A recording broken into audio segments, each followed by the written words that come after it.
Hi friends, welcome to Jaya's garden.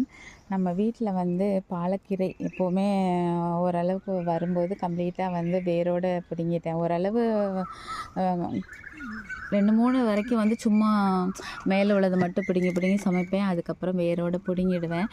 But இந்த ஒரு செடி மட்டும் விட்டு வச்சுருக்கேன். இந்த கீரை பேக்கில் ஒரு செடி தாங்க இருக்குது. எவ்வளோ பெருசுக்கு வந்திருக்கு பாருங்கள். ஒவ்வொரு இலைகளும் அப்படி சோறு போட்டு சாப்பிட்லாம் போல் அவ்வளோ பெருசு இருக்குது. ஏன் இதை நான் பறிக்காமல் வச்சுருக்கேன் அப்படின்னா, கொஞ்சம் இலைகளை மட்டும் பறிச்சிட வேண்டியதான் போல், நிறைய வந்துடுச்சு. எதுக்காக இப்படி வச்சுருக்கேன் அப்படின்னா, விதைகள் வருமா பூக்கள் வருமா? ஏன்னா நம்ம வந்து எத்தனையோ கீரையில் வந்து விதைகள் எடுத்திருக்கோம். விதைகள் வந்து நம்ம நிறைய எடுத்து ஷேர் பண்ணியிருக்கோம். அது ஆரம்ப நாட்களில் தான் நான் கீரை விதைகள்லாம் ஷேர் பண்ணேன். அதுக்கப்புறம் ஃபுல்லாக அந்த காய்கறி விதைகள் மட்டும்தான் ஷேர் பண்ணியிருக்கேன். கீரை விதைகள் ஷேர் பண்ணவே இல்லை.